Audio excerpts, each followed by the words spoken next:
Welcome back everyone, আমি Saptaparni from বায়োলাইভ। আশা করি তোমরা সবাই খুব ভালো আছো। তো আজকে আমি আবার নিয়ে চলে এসেছি 5 মার্কসের পর্ষদের টেস্ট পেপারের লাইফ সায়েন্সের ভিডিও। তো আজকে আমরা সলভ করতে চলেছি পেজ নাম্বার 323 নাম্বার পেজে যে 5 মার্কসের কোয়েশ্চেনগুলো রয়েছে সেগুলো। তো পর্ষদের টেস্ট পেপার সলভিং এবং এবিটি এর টেস্ট পেপার সলভিং এর অন্যান্য ভিডিওগুলি দেখতে হলে তার প্লে লিস্টের লিঙ্ক ভিডিওর এন্ডে দেওয়া থাকবে, সেখান থেকে ক্লিক করে তোমরা দেখে নিতে পারো। আর মাধ্যমিকের চ্যাপ্টার ওয়াইজ ভিডিওর লিঙ্কও প্লেলিস্ট দেওয়া থাকবে লাস্টে, সেখান থেকেও তোমরা তোমাদের যে কোনো ডাউট সলভ করতে পারো।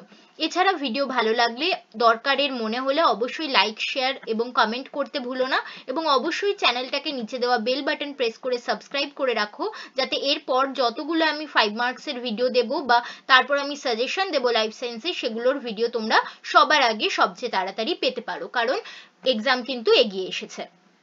তাহলে চলো কোয়েশ্চেন অ্যান্সার স্টার্ট করি। দেখো, ফার্স্ট কোয়েশ্চেন চিত্র অঙ্কন করতে দিয়েছে। প্রথমে দিয়েছে প্রতিবর্ত চাপের চিত্র অঙ্কন করো অ্যান্ড দেন ইউক্যারিওটিক ক্রোমোজোমের। তো যারা তোমরা আমার ভিডিও রেগুলার ফলো করো তারা জানো যে আমি এর আগে একটা চিত্রের কি কি চিত্র তোমাদের আসতে পারে, মোস্ট ইম্পর্টেন্ট 5 চিত্র, সেটার একটা ভিডিও করেছিলাম। সেখানে কিন্তু এ দুটোই মেনশন করা ছিল। তো যারা ভিডিও রেগুলার দেখো তাদের কাছে কিন্তু এটা খুবই জলভাত মনে হবে বা কমন কোয়েশ্চেন মনে হবে। নেক্সট বলছে, দেখো, অগ্র পিটুইটারি থেকে নিঃসৃত যে কোনো 3টি হরমোনের নাম লেখো এবং তাদের একটি করে কাজ লেখো। তো 3টি হরমোন তোমরা প্রথমে বলতে পারো এসিটিএইচ বা অ্যাড্রিনো কর্টিকোট্রফিক হরমোন, ফুল ফর্ম লিখবে এগুলো, ঠিক আছে। এসিটিএইচ এর কাজ কি? এটা অ্যাড্রিনাল গ্রন্থির কর্টেক্স অঞ্চলের বৃদ্ধিকে নিয়ন্ত্রণ করে এবং অ্যাড্রিনাল কর্টেক্স থেকে যেসব হরমোন খরিত হয়, যেমন মিনারেলো কর্টিকয়েড, সেক্স স্টেরয়েড, তারপরে তোমাদের গ্লুকোকর্টিকয়েড, সেগুলোর নিঃসরণকে উদ্দীপিত করে, ঠিক আছে, বা নিয়ন্ত্রণ করে। সেকেন্ড হরমোন হচ্ছে জিএইচ বা গ্রোথ হরমোন, অর বলা যেতে পারে এসটিএইচ, সোম্যাটোট্রফিক হরমোন। দুটো নামই লিখবে এবং ফুল ফর্ম দিয়ে লিখবে। এরা কি করে? এরা আমাদের শরীরে কার্বোহাইড্রেট, ফ্যাট, প্রোটিনের যে বিপাক, ঠিক আছে, সেটাকে নিয়ন্ত্রণ করে, ঠিক আছে, এবং এইগুলো নিয়ন্ত্রণ করে। ফলে কি হয়? বিপাকে গুরুত্বপূর্ণ ভূমিকা নেওয়া হয়, আমাদের দেহের বৃদ্ধিতে গুরুত্বপূর্ণ ভূমিকা নেয়। এবং থার্ড হচ্ছে তোমরা লিখতে পারো টিএসএইচ। টিএসএইচ হচ্ছে থাইরয়েড স্টিমিউলেটিং হরমোন, যেটি আমাদের থাইরয়েড গ্ল্যান্ডের বৃদ্ধিকে নিয়ন্ত্রণ করে এবং থাইরয়েড গ্ল্যান্ড থেকে যে সমস্ত হরমোন খরিত হয়, যেমন T3, T4, ক্যালসিটোনিন ইত্যাদি হরমোনের ক্ষরণকেও নিয়ন্ত্রণ করে থাকে, ঠিক আছে। নেক্সট বলছে, দেখো, সিএসএফ এর দুটি কাজ লেখো। সিএসএফ হচ্ছে, ফুল ফর্ম লিখবে সেরিব্রোস্পাইনাল ফ্লুইড। এটি আমাদের সেন্ট্রাল নার্ভাস সিস্টেম বা কেন্দ্রীয় স্নায়ুতন্ত্রকে রক্ষা করে এবং আমাদের নিউরনগুলিকে পুষ্টি এবং অক্সিজেন প্রদান করে, ঠিক আছে। দুটি কাজ হয়ে গেল। নেক্সট বলছে, মানব চক্ষুর নিম্নলিখিত অংশগুলির একটি করে কাজ লেখো। রেটিনার কাজ কি? রেটিনাতে আমাদের প্রতিবিম্ব গঠিত হয়। রেটিনার রড কোষ এবং কোণ কোষ এই প্রতিবিম্ব গঠনে সাহায্য করে। রড কোষ মৃদু আলোতে এবং কোণ কোষ উজ্জ্বল আলোতে অনুভূতিশীল, ঠিক আছে। অ্যাকুয়াসিউমার। অ্যাকুয়াসিউমার হচ্ছে আমাদের লেন্সের সামনে অবস্থিত প্রকোষ্ঠে যে জলীয় পদার্থটি থাকে তাকে আমরা অ্যাকুয়াসিউমার বলি। এটি আমাদের চোখের অভ্যন্তরীণ চাপ নিয়ন্ত্রণে সাহায্য করে এবং এটি একটি প্রতিসারক মাধ্যম হিসেবেও কাজ করে। থার্ড হচ্ছে লেন্স। লেন্স কি করে থাকে? লেন্স আলোর প্রতিসরণ ঘটিয়ে রেটিনার উপরে ফোকাস করে, ঠিক আছে, যার ফলে রেটিনায় প্রতিবিম্ব গঠিত হতে পারে। নেক্সট বলছে, প্রতিবর্ত চাপের স্নায়ুস্পন্দন যে পথে আবর্তিত হয় তা একটি রেখাচিত্রের মাধ্যমে দেখাও। তো প্রথমে তোমরা লিখবে উদ্দীপনা। উদ্দীপনা কার দ্বারা গৃহীত হয়? গ্রাহক দ্বারা। তাহলে তারপরে আসবে তোমাদের গ্রাহক, তারপরে আসবে তোমাদের সংজ্ঞাবহ স্নায়ু, ঠিক আছে, সংজ্ঞাবহ স্নায়ু নয়, সংজ্ঞাবহ নিউরন, ঠিক আছে, সংজ্ঞাবহ নিউরন। দেন সংজ্ঞাবহ নিউরনের পরে আসবে আমাদের স্নায়ু কেন্দ্র। স্নায়ু কেন্দ্রের ক্ষেত্রে ব্র্যাকেটে আমরা কি লিখবো? এখানে আমাদের স্নায়ু কেন্দ্রকে সুষুম্না কাণ্ড, তাহলে ব্র্যাকেটে সুষুম্না কাণ্ড তোমরা লিখবে।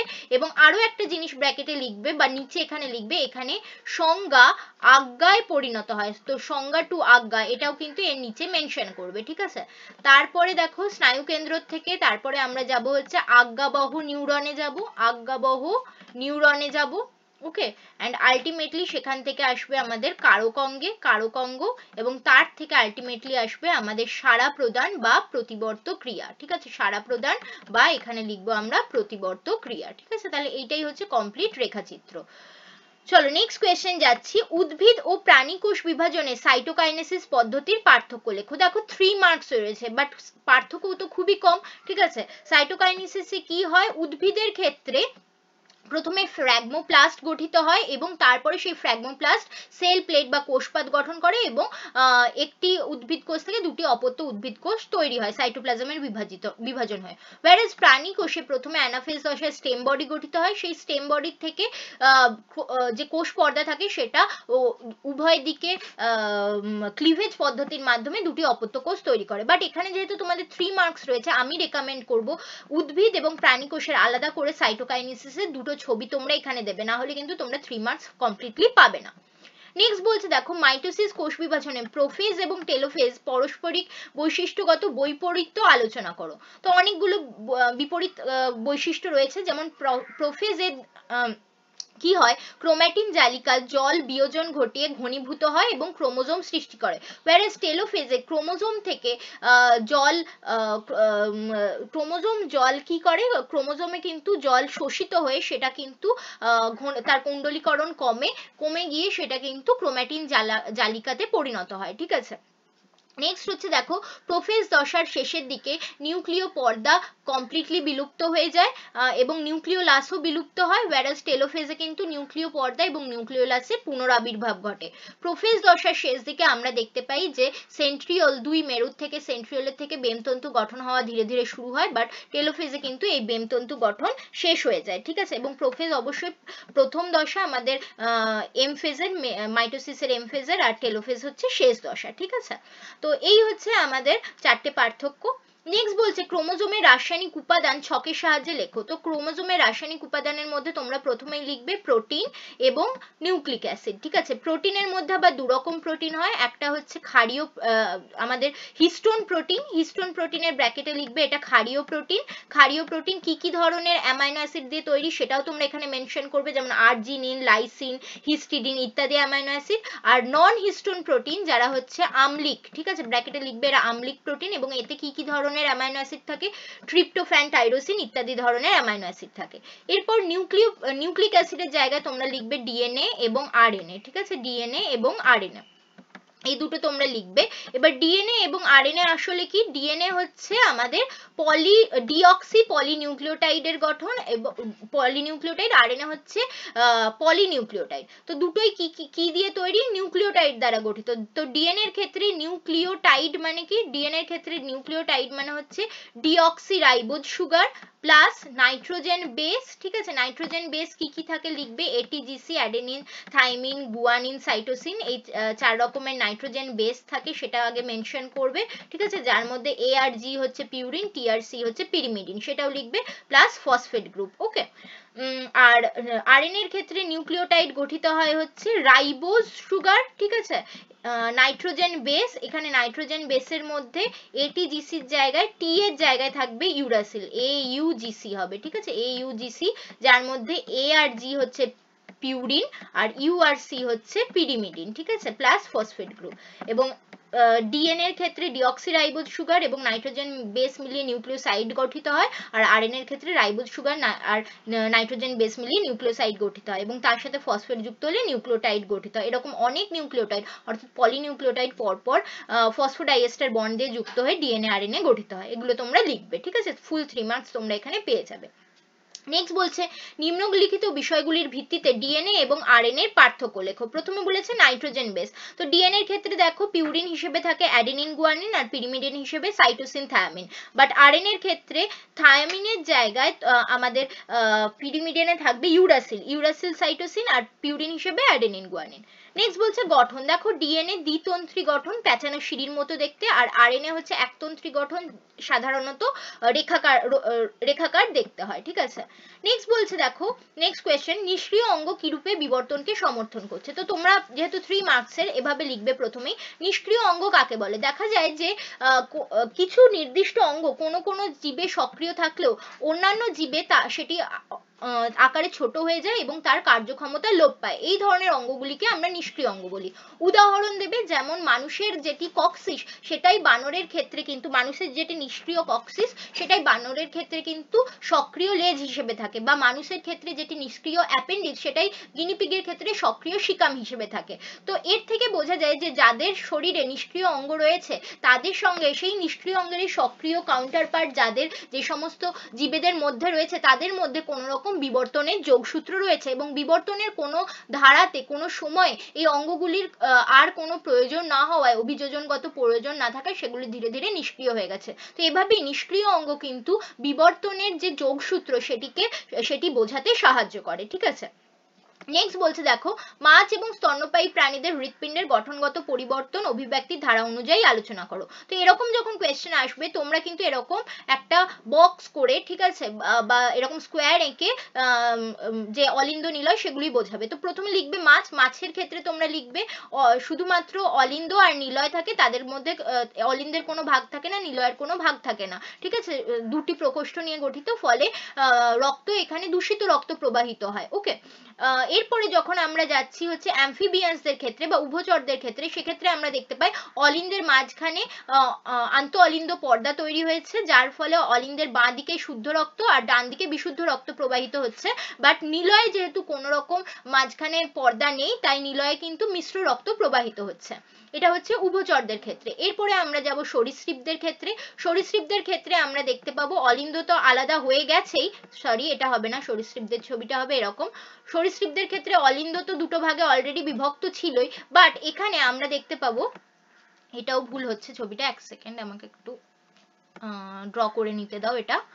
হ্যাঁ, তো এরপরে তোমরা লিখবে হচ্ছে সরীসৃপদের ক্ষেত্রে। সরীসৃপদের ক্ষেত্রেও লিখবে, এদের ক্ষেত্রে তিনটে প্রকোষ্ঠ যুক্তই হয় হৃৎপিণ্ড, যার মধ্যে অলিন্দ দুটি কমপ্লিটলি ডিভাইডেড, বাট নিলয়ে ইনকমপ্লিট ডিভিশন দেখা যায়, যার ফলে কি হয়, অলিন্দে বাঁদিকে বিশুদ্ধ রক্ত, বাঁদিকে দূষিত রক্ত আর ডান দিকে বিশুদ্ধ রক্ত, সরি উল্টো বলছি, ডান দিকে দূষিত রক্ত এবং বাঁ দিকে বিশুদ্ধ রক্ত থাকলেও নিলয়ে কিন্তু দুরকম রক্ত মিশ্রিত হয়, অর্থাৎ মিশ্র রক্ত দেখা যায়।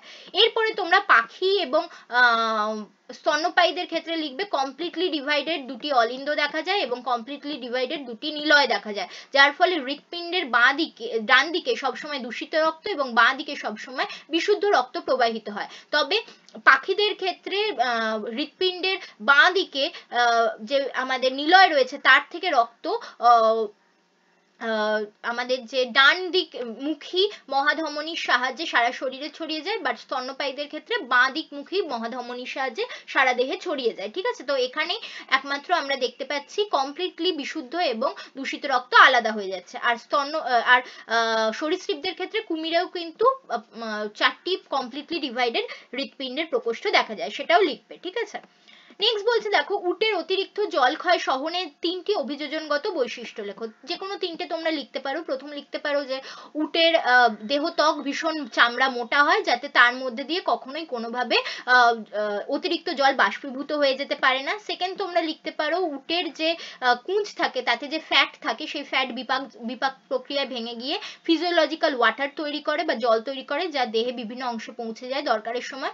এবং থার্ড তোমরা লিখতে পারো এরা দেহ থেকে জল ক্ষয় রোধের জন্য এরা কিন্তু রেচন পদার্থ হিসেবে ইউরিয়া না ত্যাগ করে ইউরিক অ্যাসিড ত্যাগ করে, কারণ ইউরিক অ্যাসিড দেহ থেকে নিঃসরণের জন্য কম জল লাগে ইউরিয়ার তুলনায়, ঠিক আছে। তাই অর্ধকঠিন মূত্র এবং শুষ্ক বিষ্ঠা এরা ত্যাগ করে থাকে। নেক্সট বলছে দেখো, পর্ণকাণ্ডের অভিযোজনগত গুরুত্ব লেখো। প্রথমেই তোমরা লিখবে পর্ণকাণ্ড বা ফাইলোক্লাইড হচ্ছে রূপান্তরিত কাণ্ড, যেটি দেখতে পাতার মতো। তো যেহেতু এটি পাতার মতো দেখতে, এটি সবুজ রঙের, তাই এটি শালক সংশ্লেষে সাহায্য করে। প্লাস এটি যেহেতু চ্যাপ্টা এবং রসালো হয়, এর মধ্যে কিন্তু জল সংরক্ষণ করে রাখতে পারে ক্যাকটাস, ওই যেটা এক ধরনের শারীরবৃত্তীয় অভিযোজনের উদাহরণ, ঠিক আছে। নেক্সট বলছে দেখো, নিম্নলিখিত ক্ষেত্রে জীব বৈচিত্র্যের গুরুত্ব লেখো। প্রথমে বলেছে পরিবেশ বাস্তুতন্ত্রের ভারসাম্য রক্ষায়। তো এক্ষেত্রে তোমরা লিখবে যে বাস্তুতন্ত্রে আসলে প্রত্যেকটি প্রাণী প্রত্যেকের উপরে নির্ভরশীল, তাই কোনো একটি প্রাণীর যদি সংখ্যা কোনোভাবে কমে যায়, তাহলে পুরো বাস্তুতন্ত্রে অন্যান্য প্রাণীদেরও কিন্তু বিলুপ্ত হয়ে যাওয়ার চান্স থেকেই যায়, ঠিক আছে। এবং কারণ সেক্ষেত্রে খাদ্য শৃঙ্খলে বিঘ্নতা ঘটে এবং অন্যান্য প্রাণীদেরও কিন্তু বিলুপ্ত হয়ে যাওয়ার চান্স থেকে যায় এবং বাস্তুতন্ত্রের ভারসাম্য বিঘ্নিত হয়। উদাহরণ দেবে যে একটি জঙ্গলে কোনোভাবে যদি হরিণের সংখ্যা কমে যায়, তাহলে অটোমেটিক্যালি বাঘের সংখ্যাও কিন্তু কমে যাবে, কারণ বাঘ হরিণকে খেয়ে বেঁচে থাকে, তাই হরিণের সংখ্যা কমলে বাঘের সংখ্যাও কমবে। ওকে, তো এইভাবেই বাস্তুতন্ত্রটি কিন্তু ভারসাম্য বিঘ্নিত হবে। নেক্সট বলছে দেখো ওষুধ এবং ড্রাগ উৎপাদনে। ওষুধ বা ড্রাগ উৎপাদনে তোমরা লিখতে পারো যে বিভিন্ন ধরনের উদ্ভিজ্জ অংশ থেকে আমরা ওষুধ উৎপাদন করতে পারি, যেমন সিনকোনা গাছের ছাল থেকে তৈরি হয় আমাদের কুইনাইন, যা ম্যালেরিয়া রোগের ওষুধ। এছাড়া আমাদের রেসারপিন তৈরি হয় সর্পগন্ধা গাছের মূল থেকে, ঠিক আছে। এছাড়া আমরা ল্যাকেসিস, এপিস এগুলি পেতে পারি সাপ এবং মৌমাছির বীজ থেকে, ঠিক আছে। সেগুলোও কিন্তু প্রাণীজ ওষুধ বা ড্রাগ উৎপাদনে হেল্প করে। লাস্ট বলছি শিল্পক্ষেত্র। দেখো আমরা জানি জঙ্গল বা অরণ্যকে কেন্দ্র করে বিভিন্ন ধরনের কুটির শিল্প গড়ে ওঠে, যেরকম ধরো রেশম শিল্প, তারপরে তোমার মৌমাছি প্রতিপালন, এছাড়া তোমার পোল্ট্রি, মৎস্য প্রতিপালন, ঠিক আছে, ইত্যাদি বিভিন্ন ধরনের শিল্পক্ষেত্রেও কিন্তু এর প্রয়োগ রয়েছে। নেক্সট বলছে দেখো বাঘ সংরক্ষণের জন্য কি কি পদক্ষেপ নেওয়া হয়েছে। বাঘ সংরক্ষণের জন্য তোমরা তো জানো যে প্রজেক্ট টাইগার উদ্বোধন করা হয়েছিল 1973 সালে, ঠিক আছে। তো তখন থেকেই বাঘ সংরক্ষণের জন্য প্রজেক্ট টাইগারের আন্ডারে বাঘের শিকার, চোরা শিকার ইত্যাদি এগুলোকে কিন্তু কমপ্লিটলি নিষেধ করে দেওয়া হয়েছে, বা এগুলো কমপ্লিটলি কিন্তু বারণ করা হয়েছে, ঠিক আছে। এছাড়া বাঘের সংখ্যা মানে যাতে না কমে যায়, ঠিক আছে, বা বাঘ যাতে সঠিকভাবে তার খাদ্য পেতে পারে, তার খাদ্য শৃঙ্খল বিঘ্নিত না হয়, সেজন্যও কিন্তু অনেক রকমের পদক্ষেপ নেওয়া হয়েছে। তো এগুলো তোমরা লিখতে পারো। নেক্সট বলছে দেখো নিম্নলিখিত ঘটনাগুলি কোন কোন দূষণের ফলাফল তা লিখতে হবে। কোন দূষণের ফলাফল তা কারণ সহযোগে লিখতে বলেছে।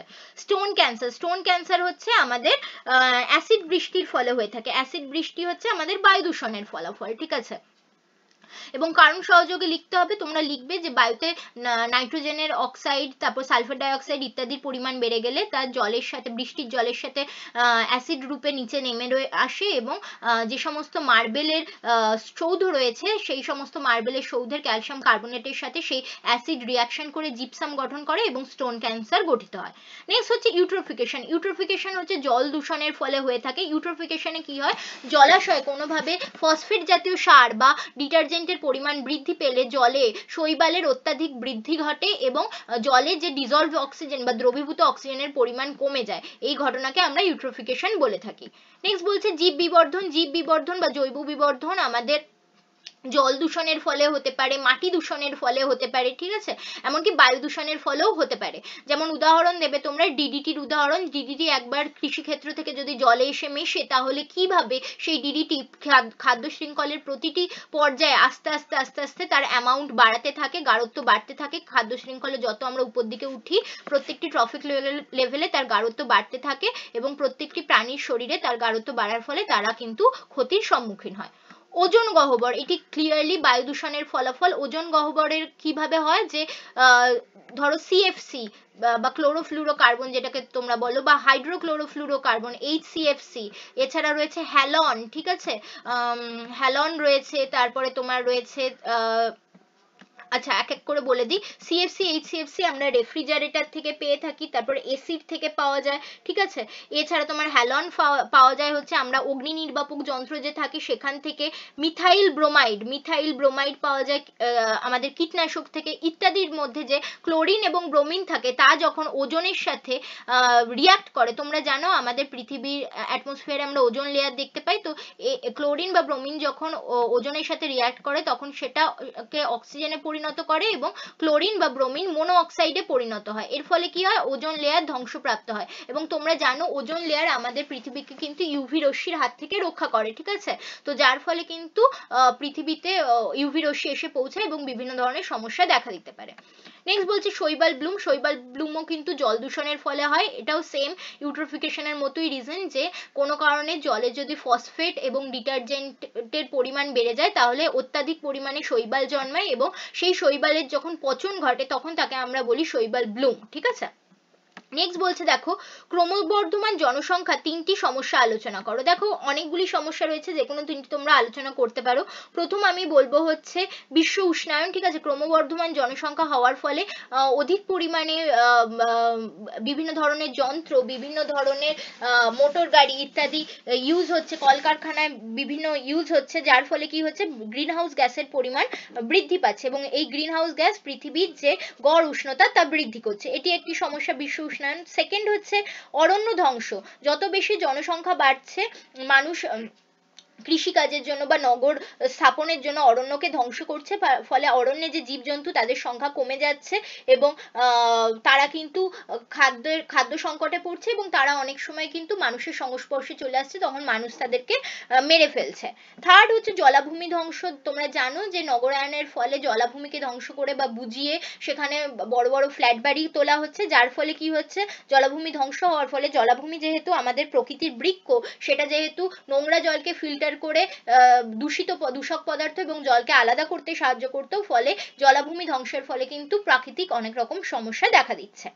নেক্সট বলছে দেখো জনবিস্ফোরণের ফলে পরিবেশ কিভাবে দূষিত হয় তা লেখো। তো দেখো জনবিস্ফোরণের ফলে বায়ু দূষণ এবং জল দূষণ মেনলি হয়ে থাকে, আরো নানা রকম দূষণ হয় বাট এই দুটো মেনলি। তো বায়ু দূষণ কিভাবে হয়, জনবিস্ফোরণ হওয়ার ফলে প্রচুর পরিমাণে কলকারখানা এবং মোটর গাড়ির ব্যবহার হচ্ছে, যার ফলে বাতাসে কার্বন কণা এবং কার্বন মনোঅক্সাইডের পরিমাণ বৃদ্ধি করছে এবং আরো নানা ধরনের টক্সিক গ্যাসের পরিমাণ বাড়ছে, ঠিক আছে। এছাড়া বিভিন্ন ধরনের গ্রিন হাউস গ্যাসের পরিমাণও বাড়ছে, যার ফলে কিন্তু বায়ুতে এগুলির পরিমাণ বৃদ্ধি পাওয়ায় বিভিন্ন ধরনের বায়ু দূষণ ঘটিত রোগ হচ্ছে এবং গ্রিন হাউস গ্যাসের পরিমাণ বৃদ্ধি হওয়ায় কিন্তু বিশ্ব উষ্ণায়ন ঘটছে। জল দূষণ কিভাবে ঘটে, দেখো এই সমস্ত কলকারখানা থেকে বিভিন্ন ধরনের রাসায়নিক পদার্থ যেমন chlorine, cyanide, caustic soda, phenol, তারপরে লেড বা সীসা, অ্যামোনিয়া, আর্সেনিক ইত্যাদি কিন্তু জলে এসে মিশছে। আর্সেনিক যেমন ভূমিস্থ জল দূষণ ঘটায়, ঠিক আছে, যার ফলে আর্সেনিক রোগ সৃষ্টি হতে পারে। আর অন্যান্য যেগুলোর নাম বললাম সেগুলোও কিন্তু জল দূষণ ঘটাচ্ছে এবং জলজ জীবেদের এবং মানুষেরও কিন্তু সামগ্রিক ক্ষতি সাধন করছে।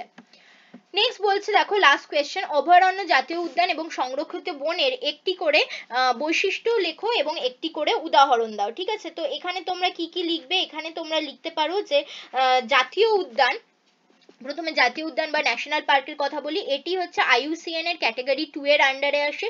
জাতীয় উদ্যান হচ্ছে কেন্দ্রীয় সরকারের আইন দ্বারা নিয়ন্ত্রিত একটি অঞ্চল, যেখানে শিকার সম্পূর্ণরূপে নিষেধ, আগ্নেয়াস্ত্র সহ শিকারীর প্রবেশ নিষেধ এবং তবে পর্যটক ভিতরে যেতে পারে, ঠিক আছে। এবং একটি উদাহরণ হচ্ছে পশ্চিমবঙ্গের ক্ষেত্রে গরুমারা ন্যাশনাল পার্ক। নেক্সট যাচ্ছি আমরা অভয়ারণ্য বা স্যাংচুয়ারির ক্ষেত্রে। স্যাংচুয়ারি হচ্ছে IUCN এর ক্যাটাগরি 4 এর আন্ডারে পড়ে। এখানে কোনো মানে বিশেষ বন্য প্রজাতিকে তার হ্যাবিট্যাট সহ সংরক্ষণ করা হয়, ঠিক আছে। মেনলি যারা অবলুপ্তির পথে রয়েছে, এন্ডেঞ্জার্ড প্রজাতি, তাদেরকেই এখানে সংরক্ষণ করা হয় এবং এখানে কিন্তু রাজ্য সরকারের নির্দেশে শিকার সম্পূর্ণভাবে নিষিদ্ধ। উদাহরণ হচ্ছে পশ্চিমবঙ্গের বেথুয়া ডহরি। লাস্ট হচ্ছে সংরক্ষিত বন বা রিজার্ভ ফরেস্ট। রিজার্ভ ফরেস্টও কিন্তু রাজ্য সরকারের দ্বারা নিয়ন্ত্রিত এবং এখানেও সাধারণের প্রবেশ নিষেধ, তবে গবেষণার জন্য অনুমতি সাপেক্ষে প্রবেশ করা যায়। উদাহরণ হচ্ছে পশ্চিমবঙ্গের বৈকুণ্ঠপুর, ঠিক আছে। লাস্ট কোয়েশ্চেন বলছে জীব বৈচিত্র্য সংরক্ষণে JFM এর ভূমিকা লেখো। বারবার আসে, তোমরা জানো JFM বা জয়েন্ট ফরেস্ট ম্যানেজমেন্টের আন্ডারে স্থানীয় মানুষজন বা স্থানীয় আদিবাসীরাই কি করে, তারা বিভিন্ন ধরনের অর্থনৈতিক গুরুত্ব সমৃদ্ধ গাছপালার অরণ্য গড়ে তোলে, যেমন শাল হতে পারে, রাবার হতে পারে, ঠিক আছে, ইত্যাদি নানা ধরনের গাছপালার অরণ্য গড়ে তোলে এবং সেগুলির সংরক্ষণও তারা নিজেরাই করে থাকে, ঠিক আছে।